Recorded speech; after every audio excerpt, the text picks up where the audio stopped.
Hello, welcome to your next Issues and Debates lesson. Today we are looking at holism, this continuum into your notes, reductionism on one side and holism on the other side. And what I want you to do is think about the psychological approaches. So we have biological, behaviourism, social learning theory, cognitive, psychodynamic, and humanism. And I want you to place them on the continuum where you think they fit. So what I would do is I would start with the most reductionist approach, which approach breaks behaviours down into the simplest components. And then think about which one is the most holistic, which one tries to understand human behaviour as a whole and takes lots of things into consideration. And then we'll discuss this throughout the lesson. So when we think about holism versus reductionism, we can think about it as a watch. So a watch is made up of lots of different components, and each component of a watch can be understood individually. But if we only look at the individual components of a watch, then we miss the whole purpose of what a watch actually is and what it's used for, which is obviously to tell the time. And telling the time only happens when all of these individual components work together. So that's holism. It's looking at how everything interacts with each other and creates human behaviour. So today, looking at reductionism and holism. Reductionism can be broken down into levels of explanation, and I'm going to explain what that means in a little while. And then the three types of reductionism, which are biological, environmental, and experimental. And they're very similar to the types of determinism, so I think it'll be quite straightforward to understand. And then we have holism, and within this we're going to look at Gestalt psychology, and then we're going to explain why humanistic psychology and cognitive psychology are also holistic. So firstly, I want you to write the definition of each, and then think of an example in psychology that takes this approach. So firstly, reductionism is the belief that human behaviour can be explained by breaking it down into simpler component parts. A lot of you, when you were writing your comparison essay during paper 2, you explained reductionism as ignoring other factors, which is true, it does ignore other factors, but the definition of reductionism is not that it ignores other factors, it's that it breaks it down into simpler parts so that we can understand those parts and then hopefully understand human behaviour more. For example, as I've already mentioned, the biological approach breaks behaviour down into genes and neurotransmitters and hormones. And then we've got holism, which comes from the Greek word holos, which means all or whole or entire, and it's the idea that human behaviour should be viewed as a whole integrated experience and not as separate parts. So the most holistic approach, arguably, is the humanistic approach. It takes a lot of things into consideration, and it theorises that when a human doesn't feel whole, that is when mental health problems can occur. So it takes into account how we view ourselves, but then also our experiences with other people and how they affect us. So write the definitions down and then write a small example of something in psychology that takes this approach. You might be able to think of ones that I haven't mentioned. Okay, so levels of explanation, reductionism. Reductionism believes that there are these levels of explanation to human behaviour, and they start at the highest level, which are social and cultural explanations. So how do social groups affect our behaviour? And we've done that a lot when we did social psychology. The middle level are the psychological explanations, so cognitive, behavioural and environmental. And then at the lowest level of reductionism, the most simplest component is the biological component, and that's where we look at neurochemicals, genes and brain structure, etc. So I want you to think back to memory, and I want you to try, obviously you can't discuss, but I want you to just try and think by yourselves, how can memory be explained in each of these levels? So how would social and culture explain memory? How would psychological explanations explain it, and how would biological explanations explain it? Have a go, and then we'll go through the answers. So at the highest level of reductionism, we have social and cultural explanations. So research suggests that cultural expectations affect what we remember and how we recall information. So Bartlett, for example, did a study called War of the Ghosts. If you're interested, look it up, it is quite interesting. Basically, participants had to read a story and then recall it. It was a little bit like Chinese whispers. And basically what Bartlett found is that schema really affected the way that participants retold the story. So they would change certain words to fit in with their pre-existing schema. There was an element of like supernatural and the ghost element of the story. A lot of people left that out because it didn't fit with their pre-existing schema of the world. So culture can have a really big impact on the way we see things and the things that we remember, because in different cultures we place emphasis on different things and we see some things as more important, so we're more likely to remember those things.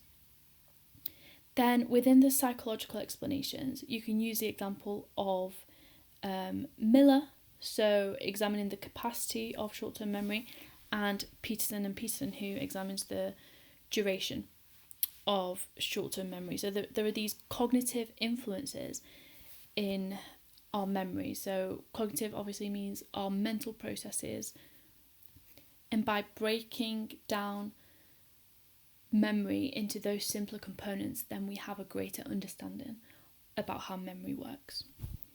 And then at the lowest level of reductionism, we have biological explanations.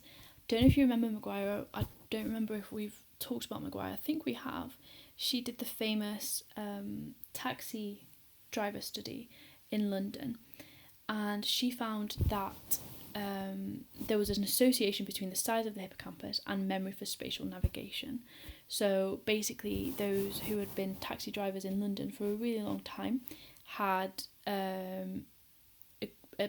they had bigger hippocampi, basically, showing that our biology affects our memory, or memory affects our biology. Okay, so this is pretty straightforward because it's quite similar to the explanations of determinism. So I want you to pause me in a second and try and match the boxes on the left with the boxes on the right. And as a little extension, I want you to try and name theories and studies which fit into each type of reductionism. Okay, so the first one, behaviour is reduced to neurons, neurotransmitters, hormones, brain structure, etc. It's obviously biological reductionism. Then the second one, we have behaviour is reduced to stimulus response associations. That's environmental, and you might have got that from the determinism lesson that we did, because environmental determinism is the same. It reduces behaviour to stimulus. It says that behaviour is determined by stimulus response associations. And this is obviously talking about classical conditioning, and we're going to talk a little bit more about that later on. And then the last one is behaviour is reduced to operationalised variables that can be manipulated and measured to determine causal relationships. And that is experimental reductionism, is when one variable is causing the other. So can you think of any theories or studies which fit into each type of these reductionisms? So with biological reductionism, we can talk about Maguire, the London taxi study that I've just spoken about. With environmental reductionism, we can talk about Pavlov, how he trained a dog to associate a bell with the conditioned response of salivation. That is reducing behaviour down to stimulus response association. And then Miller and Dollard suggested the same thing happens with babies and their mothers and milk, and they learn to associate their mothers with feeling happy and feeling nice. And then we have experimental reductionism. So you can talk about Loftus and Palmer. If you remember Loftus and Palmer, they did the car crash study where they changed the verb and then that affected the way that the participants estimated the speed that the cars would go in. So that shows that changing the IV was the verb used, had an effect on the DV, which was the speed estimations. So again, reducing the explanation of behaviour to one variable affecting the other. You can talk about Milgram. Basically, you can talk about any lab study that we've ever covered. You could even talk about Skinner's rats. Okay, so that is reductionism. Now we're moving on to holism, and there is just the definition again, just to remind you. It takes the whole integrated experience of humans to understand them better, and it's not just the separate parts. The first part of holism that I want to look at is this thing called Gestalt psychology. And what we need to do is just look at the pictures on the left, and just, you can't tell me what you see, but just think about what you can see. I'll just give you a second just to think about that. So with the first picture on the left, you might be able to see an S. With the next picture, you might be able to see like a star shape. The next one, I know I see the Loch Ness Monster. I hope it's not just me. And the bottom left one, I see like a spiky ball. The middle bottom one, I see a cube. And then the right bottom one, I see, to me that looks like a sun, because I'm so bad at drawing that's actually probably how I'd draw a sun. But the point of this is that humans, when we perceive things, we make sense of what we see by looking at the whole thing rather than the individual elements. Because if you looked at any of these pictures through the individual elements, they wouldn't make sense as a picture. To be fair, they don't really make sense anyway. But the whole point of Gestalt psychology is to argue that we can only make sense of what we see through looking at the bigger picture. Gestalt psychology comes from Gestalten. My brother who lives in Germany did tell me how to pronounce that, but I've forgotten already. And it means whole in German. And it was an approach put forward by German psychologists in the early 20th century. And as I've just described, they focused on perception, how we see things, arguing that explanations for what we see only make sense through a consideration of the whole rather than the individual elements. So now time to think, why might the cognitive and the humanistic approach be considered holistic? I want you to just pause me and think about it. Okay, so the cognitive approach can be considered holistic. If you think about memory, again, going back to the previous example that we looked at in reductionism, memory is seen as a connectionist network. So each neuron is linked to many other neurons. If we look at one neuron in isolation, it doesn't tell us the bigger picture of how memories are formed. We have to look at the whole network. The links between these neurons are strengthened or weakened through experience. So, for example, if we don't rehearse something, then it's likely to not form into our long-term memories. If we do rehearse things over and over again, then it's more likely to be transferred over into our long-term memory. The whole network behaves differently to its individual parts, and that is why cognitive approach can be seen as holistic.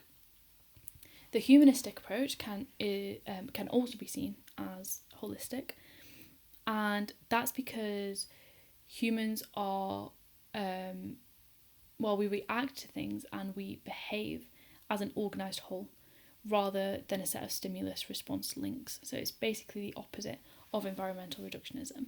As an approach, it uses qualitative methods to investigate all aspects of the individuals as well as the interactions between people. So if you think about Maslow's hierarchy of needs, it takes into account relationships with others, it takes into account our physiological needs. If you think about Rogers and his theories of congruence and positive self-regard and conditions of worth, they were measured using qualitative methods, so interviews and questionnaires. And in terms of humanism, what matters the most is the individual sense of unified identity. And this relates back to congruence, that feeling that your ideal self, who you really, really want to be, and your actual self are similar, and that is living in a state of congruence. And the lack of sense of wholeness may lead to the mental disorder, and that is why humanism is holistic. Okay, so last bit now. I want you to just have a go at this 2-mark question. You'll fly through it, I'm sure, very easy. So just pause me now, just 2 marks, have a go. So you should have put something to the likeness of holistic explanations emphasize the whole behaviour or experience, rather than the individual components that the reductionist approach takes. So for 2 marks, you had to mention each approach and give a brief definition of both. Okay, so that's it for today's lesson. Please, as always, upload your notes onto Teams. Let me know if you have any questions, post it on Teams or email me, and I will see you soon for your next lesson.